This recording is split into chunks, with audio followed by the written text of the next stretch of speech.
Many Muslim abattoirs continue to use for speed and economic reasons. Obviously, if you're cutting each one individually, you're going to cut less. It's going to cost you more. If you stun the animal, all of them are straight, bismillah, bismillah, bismillah, carry on. But if it's moving about, flapping, you've got to do something. That extra second is money. So obviously, it's all about money. We're not talking about the harm to the animal. That's completely different. That's another argument. What we're talking about here is just about purely about money. Many Muslim organizations now certify stunning as acceptable. Swine in a container, and on the right hand side is halal beef. Okay? So you think, so what? It's just, how many of us would eat that beef from there? Why not? It's halal. Cross-contamination.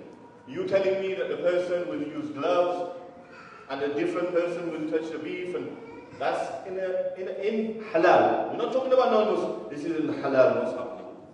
And this is coming into our shops. Saying all this, I'm talking about all this.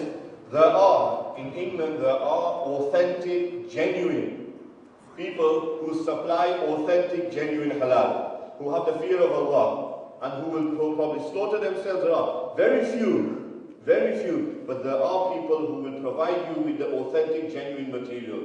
This is generally what we saw in most of the places. Not everybody, but there are a few who are still, mashallah, very genuinely are providing halal. Okay, that's cross-contamination. I'll show you something else too. Do you remember panorama? I actually recently was something on too. Ramadan is coming, and most of us love our tikka in Ramadan. Samose and pakore and one of them. What else? Fish tikka, sikh kebab. MashaAllah. All of us. See, look at the smile. Somebody's already getting ready for Ramadan, MashaAllah. Breast fillets, you buy them by weight, £4 kilo, I don't know what the going rate is here. So you're paying for the weight. So what someone did, very ingenious, if they put water in this, it will break. The water will not stay. So what they did, they injected with enzymes, will make the layer stronger, and it will hold the water in. Correct? It will make that fillet heavier. So what you're effectively paying is water. That's one side, you're paying. On the other side, you're consuming pork. Never mind haram animal, you're consuming pork. I didn't come and tell you this. Maulana didn't come and tell you this. Sheikh Yunus didn't come and tell you this. Panorama told us this. The BBC came and told us this. That this, you Muslims, this is what you're eating. Doner kebab. Early on in the stages of HMC, a doner manufacturer wanted to come on certification. So one of the brothers went and had a look. And that's what they do. They have a look at the plan, make a drawing, do an audit of all this, and then we start. So this brother was going, and whilst walking along, he saw in a crate 5 heads of pigs. And this is a halal doner kebab manufacturer. Halal. So-called halal. He said, brother, what's this? He says, oh, no, don't worry. What we do is we mince this up, and we add it to the doner kebab, so it helps it set, and it tastes much better too. How many of us eat doner kebab?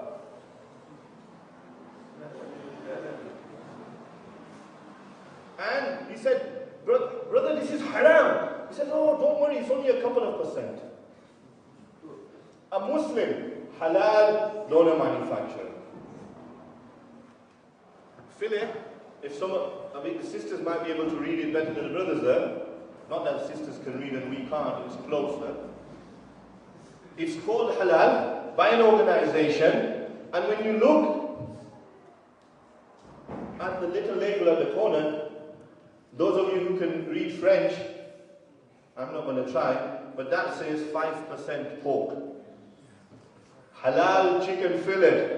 भाई इस रमजान में टिक्के नहीं मिलने वाले ऐसा लगता है अभी. All is not lost, inshallah. That's what's also accepted as halal. Let's just look at some of the facts. How many of us are there here? 2 million in England? Well, some people say 2 million officially, but we're about 4 million unofficially. And a massive demand for halal. We are, in the world, there's 2.6 billion. I think it's 2.6 billion industry, the halal industry. And we are, the halal is the most loyal. Why is it the most loyal? It's because if we want to eat lamb chops, we can't go to Summerfield and buy 4 for £1, can we? We can't go to Sainsbury's and buy yesterday's chops.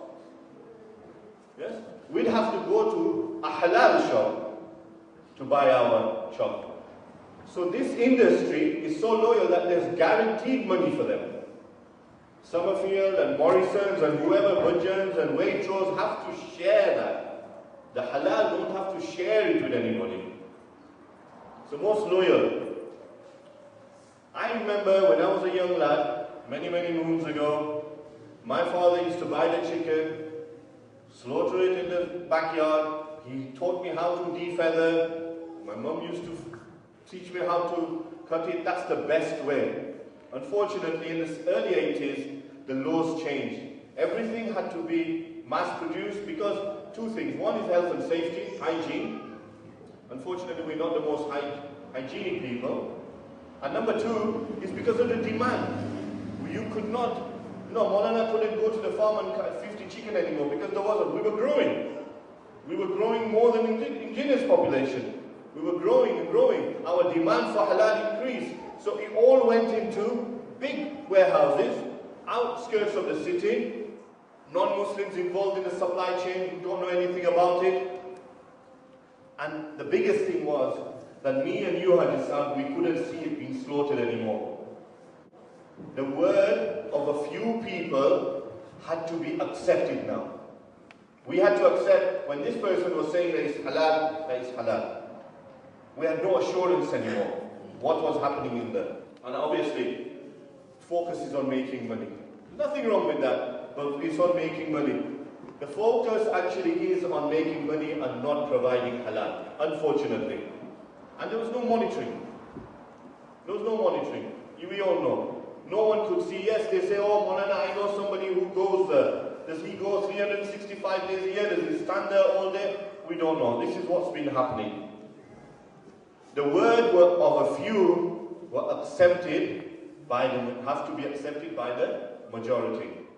I think it was in Southall 20 odd years ago, an alim from Pakistan, I think he was.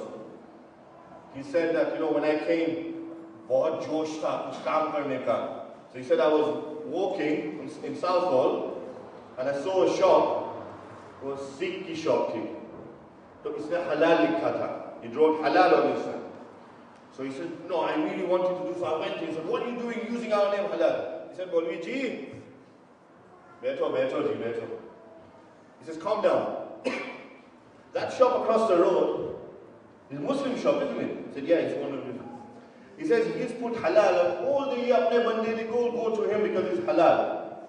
I'm telling you that me and him buy from the same slaughterhouse. So if that halal sign works for him, why should it not work for me? If somebody puts a sign up saying he's selling halal, me and you cannot do anything about it. There's no law which safeguards it. There's no protection for halal. There's no protection for halal, no guarantee, no governance. Hence, HMC.